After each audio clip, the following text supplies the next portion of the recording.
I've seen brilliant actors in badly directed plays. Yeah. The play remains badly directed, the actor shines. Hi, I'm Matthew Xia. I'm a professional actress and have one mission: to help creators make sense of the industry and to book more work.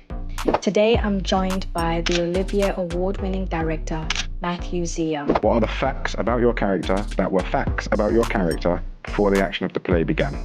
Matthew is most recently known for his critically acclaimed iconic Jamaican story, The Harder They Come, the satirical Afro-futuristic play Tambo Bones, which toured the UK, and the Olivier Award-winning live theatre show Hey Duggee. Sometimes I think super objective is unhelpful because as a human being, I don't know what my super objective is. I'm just trying to get to tomorrow. Most people think staging a play starts with the script, but for Matthew, it starts with 3 invisible things you can't even see on the page. I think world, story, and characters are like the fundamental building blocks of storytelling, because clarity is our chief objective in storytelling, surely.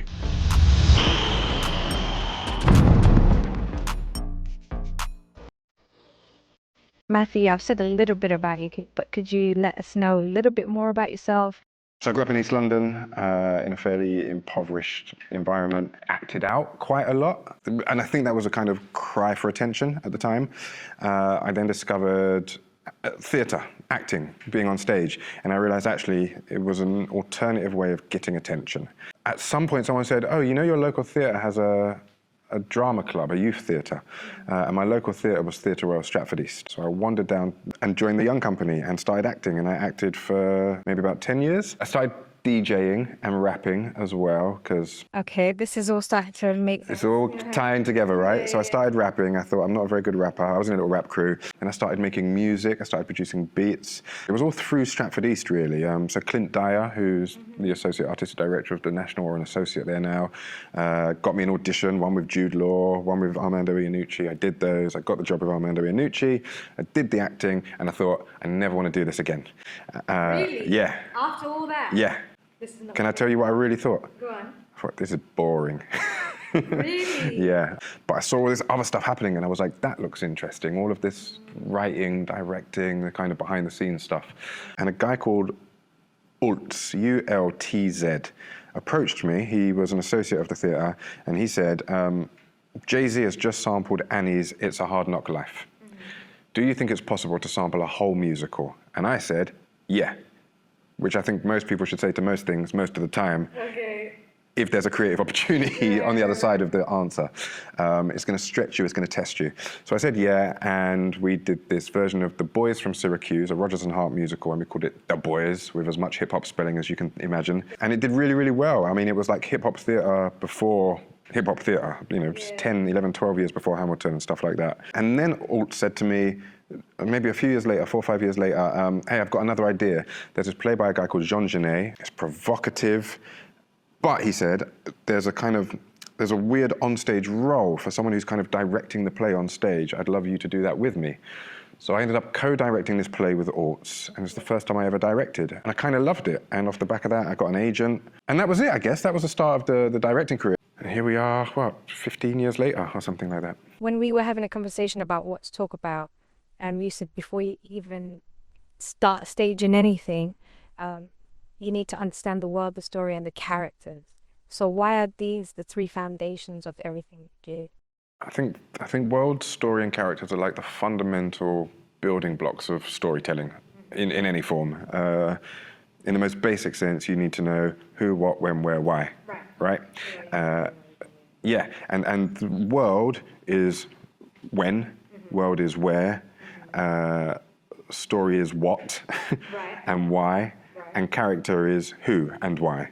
So if we're exploring the entire world in which our characters exist, both in terms of time period, location, economic viability, whatever it is that's happening for them, we're going to get the world of opportunity, but also the world of obstacle that is presented to them in that moment. And some worlds are so wildly different. If you look at something like Hey Duggee, it's a 2D cartoon world with a bunch of animals talking to each other. So how are we going to do that? What is that world? When I did Into the Woods, the entire thing is set in a forest. There is no mention of a place called America. There is no mention of a place called Australia. So it's slightly fictional. It's not real. And you've got fairy tale characters, Cinderella, Jack, a a cow called Milky White, you know? So like, what is the world? Where are we? And they will set some parameters for you. Secondly, story. And for me, that's about having a shared understanding with the entire company. So I need to know what the story is in order to tell, because the play is the play, but it's not the whole story. The whole story is all the stuff that happened before, some of the stuff that might happen after, some of the stuff that happens in between scenes that we never get to see. And then character. Who are they? What's their factual background? What are their given circumstances? But also, just as important, what do they want? What are they chasing? What's the kind of dramatic thrust of their objective? And also, relationships. How do they relate to each other is crucial for me. And so there are three real simple ways of getting into those three bits. So world is all about research. That's the only way you can understand world. And you pull out all the data from the play. I make list after list after list. Every time a place is mentioned, I'm going to make a list. So like Skeleton Crew, for example, the break room of an automobile factory in Detroit in 2008, just as the financial crisis is taking place. I need to know what that all looks like, feels like. Also, what that world is going to tell me is, because we're in the break room, so we never see anyone working, what happens when they walk out that door? They're going on to shift. What is their shift? So we're going to watch some films, we're going to read some books, we're going to watch some YouTube clips, we're going to look at some graphs and some stats of unemployment levels, of workplace benefits. So we just need to really understand the world in which our characters are existing. Story is real simple for me. There are two ways I look at story. One is to title everything. Scene one is unhelpful. The scene in which Reggie reveals his dilemma is a much more useful scene title than scene one. Like uniting. It's uniting, but at a level of scenes. Gotcha. And I'm also going to do it for acts as well. So Into the Woods, Act 1, the inhabitants of the woodland community go after what they really want. And then we unit. So then within the scene, I'm going to unit into rehearsable chunks of activity that kind of feel like it might be a dialogue between two people, or it might be a dialogue that has 3 shifts in it, but I'm going to try and chunk it down into rehearsable chunks. I'm going to name all of them. So at the end of the uniting process, we can read every single unit all the way through, and we're going to hear the story out loud. Do you unit with your actors, or do you unit yourself and then you get their like agreement? Is it a democratic process? It's a semi-democratic process. It's my kingdom, but we are a democracy. And I think that's because I have to understand the play before I even know who I can cast in it. So I have to have done all of that work beforehand. To then character, again, is simple for me, at least in terms of the building blocks before we add the magic of imagination. So the Stanislavskian lists are crucial for me. For those who don't know them, what are the facts about your character that were facts about your character before the action of the play began? So if a character gets fired in Act 2, that's not a fact. That's going to happen in the play. But we know a fact is that the character is employed at this place before the show begins, right? Before the action begins. She has a son. How do we know that? Because he's 24. That's not going to happen in the play. It happened before the action started. So the facts have to have been facts before the play action begins. Second list, everything your character says about themselves, because that is how they perceive themselves and that is how they want to be perceived in the world. Everything other characters say about your character, because that is going to reveal how they really exist in the world. And what I often think about that is, if you want to know who I am, there's this where you can ask me who I am and I'll tell you, but I'm editing all the way through. So I'm not going to share that, I'm not going to share that, I'm not going to share that. Oh, I will share that. Actually, I'm going to fluff this bit up a bit more than the truth. However, if you talk to my partner, my daughter, my friends, you will get a much more kind of holistic, comprehensive understanding of who I really am. So that's the third list. And then the fourth list is things you say about other characters. What that's going to help us understand, both in what characters say about your character and what your character says about other characters, is the relationship between those characters. With Skeleton Crew, for example, the young character Des has very little positive to say about his foreman, Reggie. Reggie equally talks about Des being unprofessional, impatient, reactive, impulsive. So you start to get a sense that actually these two guys are banging heads all the time. And so how can we, because it will help us reveal character very easily when someone walks in a room and they see that person, they go, you know, and that might not be in the script, but it's going to communicate something, and we've picked that up by extracting all of this data from the text. And then the other real key thing for character for me is objective.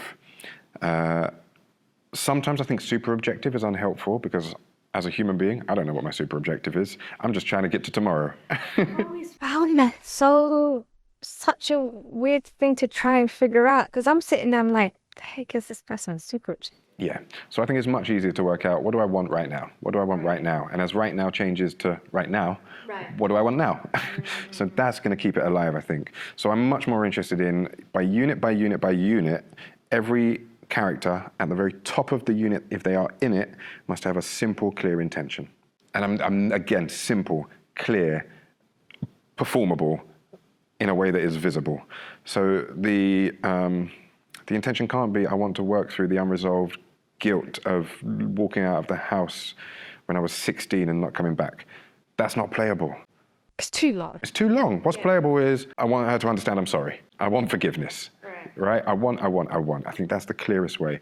And then it's my job, both within units and also what Katie Mitchell calls events, to identify where that intention might change and what might change it. And that's going to keep the shape of the play moving. Are we going down? Are we going up? What's the rhythm of it? So they're the three things that I have to know before we start: world, story, character, because that is everything the playwright has given us. And pardon me for dreadful metaphors, it is like the foundations of a house, and then the structure, the wooden beams and the uprights. And then our job as creatives is put all of the surrounding on it. They've given us the framework, we now need to make it solid. Some people say that an actor can save a badly directed play. Would you agree or disagree with that? I would disagree. I've seen brilliant actors in badly directed plays. The play remains badly directed, the actor shines. I saw a play at the Donmar not too long ago. The actors were phenomenal. I couldn't see them half the time because there were tables and beds and everything in the way. So I thought, this play has been directed from a single seat with no consideration for other perspectives that might be looking at this stage. I saw a play in which one character was true, rooted, grounded, authentic in terms of choices, and everyone around him was in some pantomime. Now that would be wonderful if it was a pantomime. It wasn't. It was a very serious play. How does that happen? Like, because there's probably going to be people watching this at some point who are new to directing or are directing but having probably as much experience as you. How does that get missed? But how does it happen? I don't know. How does it happen that a play is badly directed? I think because you're so single-minded and focused on what it is you're trying to achieve, and you think, I've achieved that. And I think also some people, myself included, don't always take the advice of other people who are coming in and watching stuff, because sometimes we're so set on what we think it's meant to be. That idea of you can't see the wood for the trees, you can't see the forest for the trees, because you're stood in the middle of it, unable to get a true sense and true perspective on what it is. So I think actually those conversations, I love previews and I love gathering opinion and thought. And it's not that every opinion and thought is going to make its way into the piece, but if I talk to 15 people between preview 1 and press night and they all say, I don't really understand what happened at the end, it's my job to try and find clarity, because clarity is our chief objective in storytelling, surely. Everything else comes for free, like emotional weight, impact, learning, education, entertainment, that's all great. But if it's not clear, you're not going to get any of those things. So would you say to someone, obviously not the person who staged something at the Donmar, because it's a bit too late now, but for someone that is, because that's like I would say that's the habit. If they've gotten to that point, it's something that they habitually do that they've not practiced opening themselves up. So what would be I'm a problem solver. So what would be the solution for someone who might be trapped in that? Well, I always think, what's the role of the director? The director is the first audience member. Consistently, every day, they come in and they say, I'm the audience member again, I'm the audience member again. And you've got to be asking questions. Is it boring? Is it clear? Can I see everything? Can I hear everything? Do I understand why choices are being made? These are the things you've got to keep refining. Natalie Abrahami, who's a fantastic director, says, never say, that was great or that was good.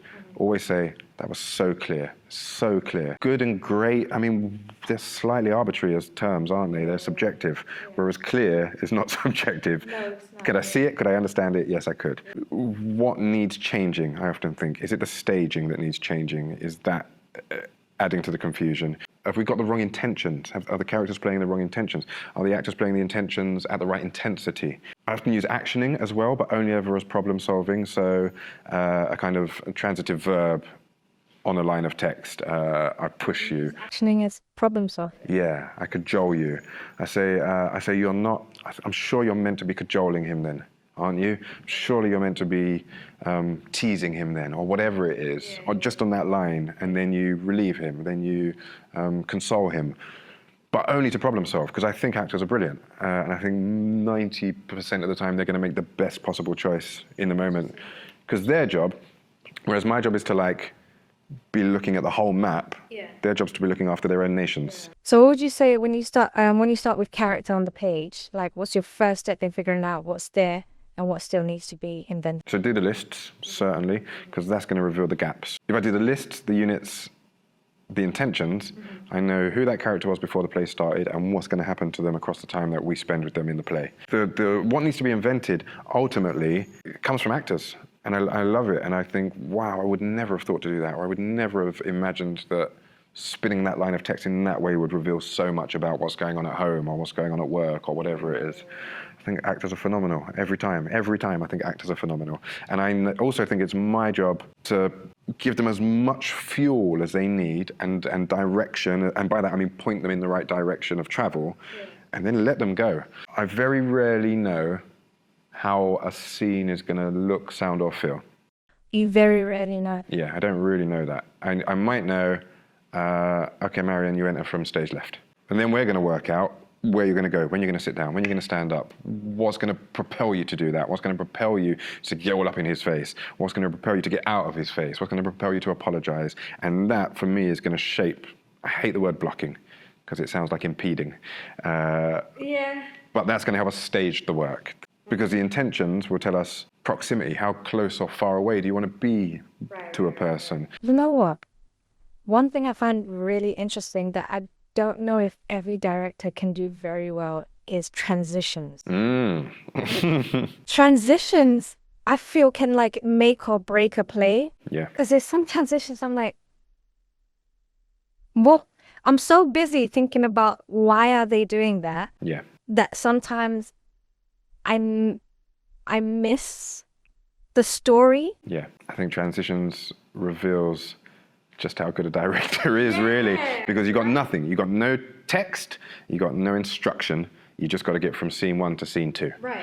How are you going to do it? How do you do it? How do I do it? I utilize it as a moment of continual storytelling. You know, like that 80s style, turn the lights off or down. Oh yeah, blackout. Blackout. Black in. I'm like, what's going there? What's going on there? Like, no, let's not do that. Because I think that's like, it's like forgetting the audience is there. It's asking them to, you know, when they get home and they replay the play in their mind, take out all the bits that were black. Take out all the bits where nothing was happening.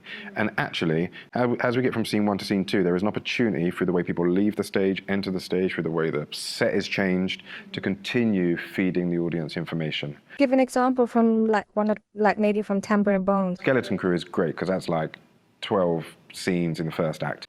End of scene 1. The bell rings. We know everyone's going to leave to go out to the floor. Reggie's going to come in at the top of scene 2 and start putting posters on. So what we built in the Donmar were these huge machines, like factory machines, that we were shooting lights across that put massive industrial shadows on the back wall, like giants. And a beat would kick in, but the beat might start with the sound of 2 pistons. It'd go psh, boom,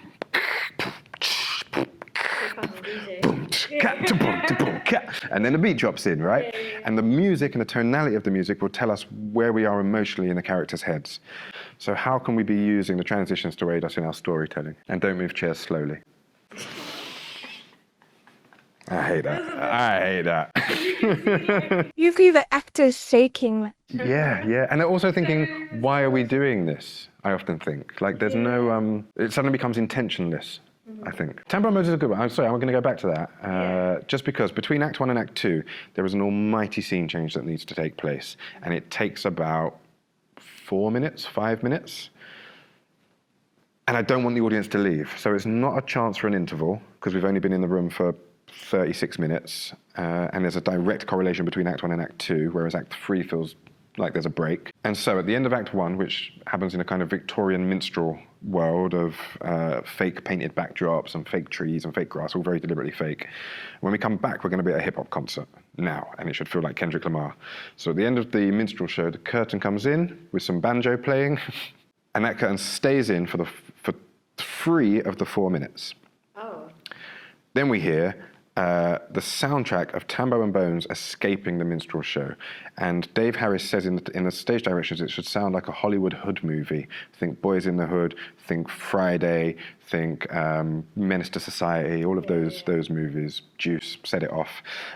So then we hear a kind of audio drama of Tambo Bones. Get in the car, yo, you get the package? Yeah. Oh no, they're shooting on us. Oh, get those. And so we listen to that. So again, it keeps us interested. I'm trying to keep the audience interested and not think it's not turn to their friend and say, oh, that was fun, wasn't it? Stay in it, stay active. Then we hear a helicopter overhead because Tambo Bones have escaped, and suddenly 2 massive searchlights come on and start scanning around the audience. Again, it's just change, it's change, it's change. They're thinking, oh, what's happening now? What's happening now? Suddenly the searchlights land on the curtain, and we hear Tambo Bones say, pull up here, we got one more spot to make. And then the red curtain flies out, and there is a massive inverted American flag, black and white, like Outkast's album cover from Stankonia. I think it was Stankonia. So we've got a new image again. So it's about new image, new image, new image, new image. All I'm trying to do is keep our audience in it and engaged, And then that flies out, a pulse of lights. You see a screen that says Tambo Bones, World Tour, The Escape. Glass shatters, the sound of glass shattering, and then suddenly we're into a hip-hop concert. But that was hard. I actually had to ask Dave to write a whole bit of audio for us to stay interested. My next question was, is there like a project that challenged you the most in building the world, the character, or the story? So at the end of Tambo Bones, the playwright suggests that everything that you have just witnessed wasn't real. And what he says is, there is no line between actor and character. Of course we are not 400 years in the future. Of course this thing didn't happen and this thing didn't happen and this thing didn't happen. Of course the audience isn't full of this type of person. The audience is full of whoever can afford to be there because you're just in a theatre, right? So having invested all of this time and energy in establishing 3 very distinct worlds, this character arc, he suddenly just says, now dissipate all of that somehow. Because the idea is, oh yes, you have been watching a play, but they're just actors on a stage, and actually you're in Stratford or wherever. Step 1 is like, turn the house lights on. Let's try that. Does that get us there? Do we now remember we're in the theatre in Stratford? Yeah, because I'm in the theatre in Stratford. Right. Okay, but we haven't quite fractured this thing between actor and character. We still think they're the characters, right? Yeah. Okay. So when he runs on for that moment that's going to be so intense, can the stage manager run on behind him and go and run back off again? So that's what happens. I'm going, if this was real, if what was happening on stage was true, what would be happening around it? So now I'm like, oh, what are the other actors doing? Basically, an actor has gone rogue. He's broken out of role. And so you just keep trying, and I do love that kind of trial and error. And that for you was the most challenging in terms of like the story, I guess you'd say. Story and world. That's story and world, yeah. Story and world. Yeah. And what you will have seen is people saying things like, this is nothing like anything I've ever seen before. Yeah. I have heard that because I'm in a WhatsApp group. Yeah. Actors WhatsApp group. Yeah. And I put in there, I was like, oh, can anyone recommend any good two-handers to go and watch? They're like, Tambo Bones. It's unlike anything you've seen. Very, very good. We've got a few more minutes left here, and I want to do a quick fire round. Cool. Original works or adaptations, which pushes you further as a director? Original works pushes me further as a director. God, that's a complex question, Marianne. This is a quick fire. All right. Go again. Ask me one more time, and I'm going to go. Pop, pop. Original works or adaptations, which one pushes you further as a director? Adaptations. Okay. Rank these in order of importance for a great production: the world, the story, the character. Character, story, world. A production that taught you something fundamental about yourself as a director or storyteller. Into the Woods, Royal Exchange, Manchester, 2015. Why? It taught me what it was to be a parent. What's a story you haven't staged yet, but in your heart it's on your bucket list? I know Marianne Elliott picked up the rights, but I'd love to do a production of They Shoot Horses, Don't They? I think it's a phenomenal book, a phenomenal film. That quick fire round, there's so much to unpack. So you'll probably do another hour one cast with just 3 of those. 6 months into graduating from drama school, I felt like I hit rock bottom. That's where the idea of Be Seen came from. The idea is for creatives and artists to be seen. So I want to create a community of like-minded individuals who will work together to collaborate and take each other to the next level. So if you're an artist, a creative, an actor, director, producer, and you want to be part of the Be Seen community, send us an email, leave a comment in the section below, and let's get connected.